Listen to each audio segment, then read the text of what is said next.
All right, this is important. The President of the United States just got caught spewing Russian propaganda verbatim once again, just straight from the Kremlin. And then he had the goal to claim that tomorrow morning he's going to hop on the phone with Russian President Vladimir Putin and, quote, end this awful war once and for all. So I thought I'd hop on and very quickly make a strong and concise video about why Trump isn't going to end the war. He doesn't have the power to. He's not smart enough to. And how Vladimir Putin has taken advantage of him every single step of the way. Let me just repeat what I said earlier.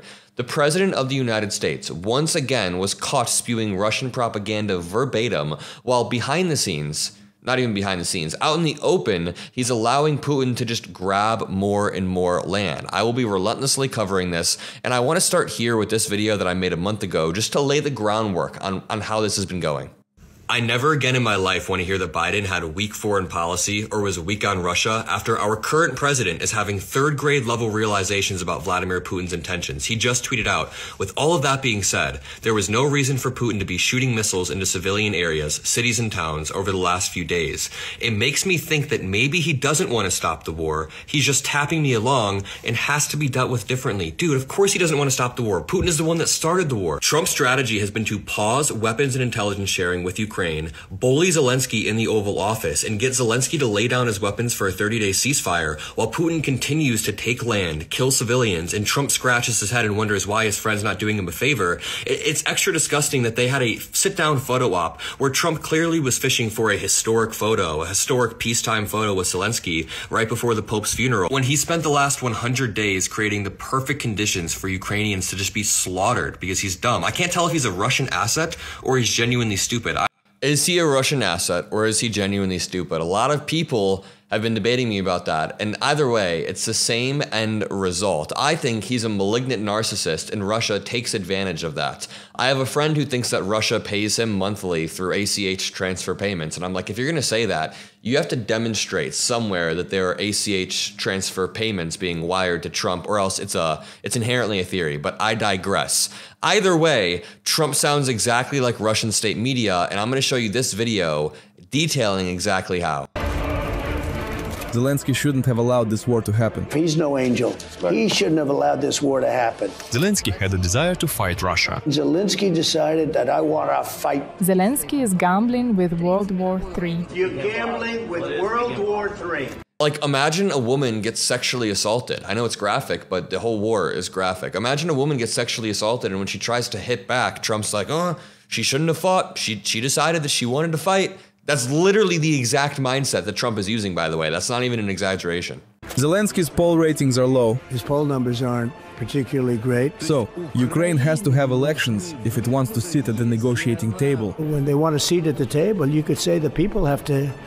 Wouldn't the people of Ukraine have to say, like, you know, it's been a long time since we've had an election? This guy is so dumb. They had an election, and they elected Zelensky democratically. Now, a large portion of the country is at war. A large portion of the voting population has fled because they're at war. A large population is at the front lines, and any Russian influence in this next election could just ruin the entire country. So the idea that they can just hold elections when even Zelensky's opposition candidate, even like the opposite leader of the party across Zelensky in Ukraine said, we don't want to have elections. It's in our constitution that we don't have elections because we don't want them meddled with. Zelensky is disrespectful because he is used to talking to the Biden idiot. What you're doing is very disrespectful. That wasn't with me. That was with a guy named Biden, who is not a smart person. There is great probability that Ukraine will become Russia. They may be Russian someday. Americans have adopted our point of view.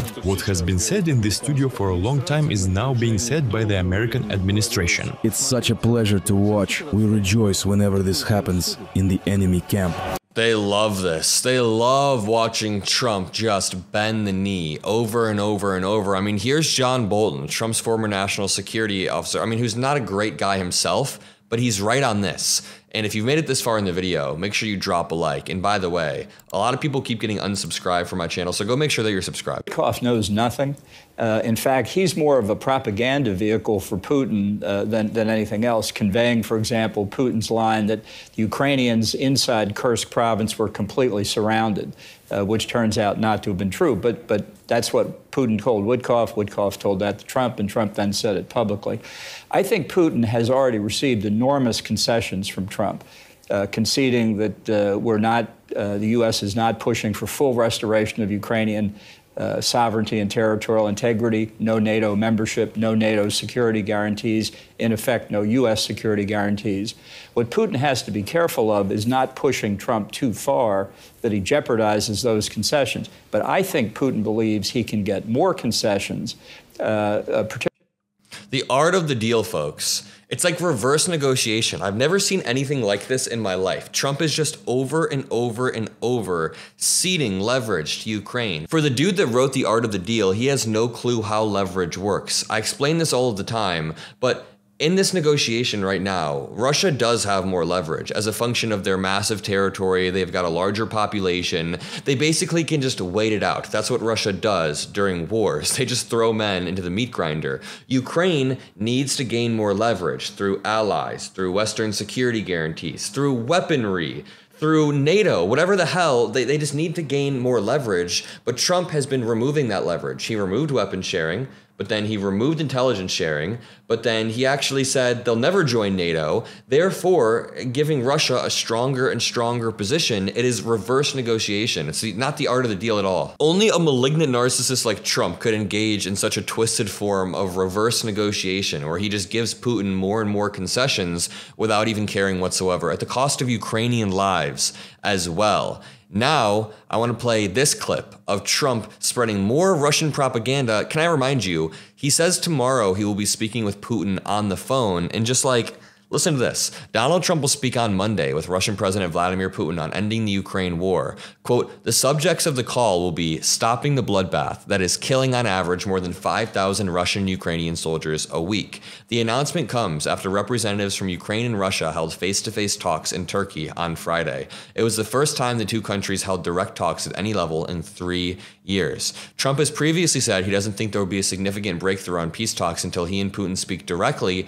Why is CNN quoting that line? You know what they should say? Trump has previously said that he would end the war on day one. Trump has previously promised that he would end the war before he took office. Trump has previously promised that this war would end immediately. Trump has failed to reach all of those. That is how you report a president who lies. You don't just say, Trump has repeatedly said he doesn't maybe think there will be any breakthroughs unless they get on the phone with Putin. Like, bro, of course Putin needs to be engaging in the negotiations, but at least do it how Biden did it. Biden completely froze Putin out of the global order for the past 3 years until he paused the war. Once you pause the war, then you start the negotiation. Then that gives you more leverage. This dude does not know how leverage works. Trump said he plans to speak with Ukraine President Vladimir Zelensky and various members of NATO after he talks with Putin. Quote, hopefully it will be a productive day. A ceasefire will take place, and this very violent war that should have never happened will end. Lord have mercy. Kremlin spokesperson Dmitry Peskov confirmed Sunday that preparations are underway. Quote, the conversation is being prepared, Peskov told Russian state news agency without further details. Look, quote, look, nothing's going to happen until Putin and I get together, okay? I'm just so sick of this dude. Let me play this clip. And he wants to look good. Don't forget, this was supposed to end in 1 week. He's talking about Putin, meant to end the war in 1 week. And he wants to look good. Don't forget, this was supposed to end in 1 week.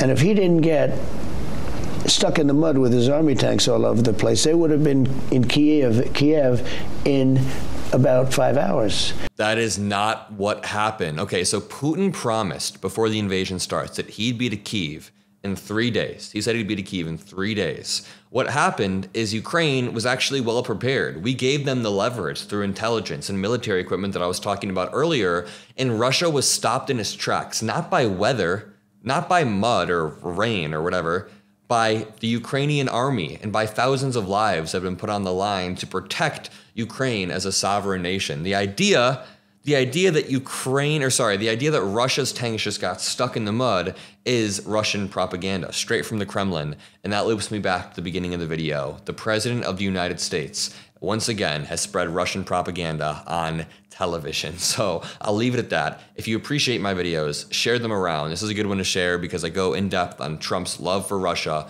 Let me know what you guys think in the comment section. I love hearing from you guys. Make sure you hit the like, subscribe, and peace out.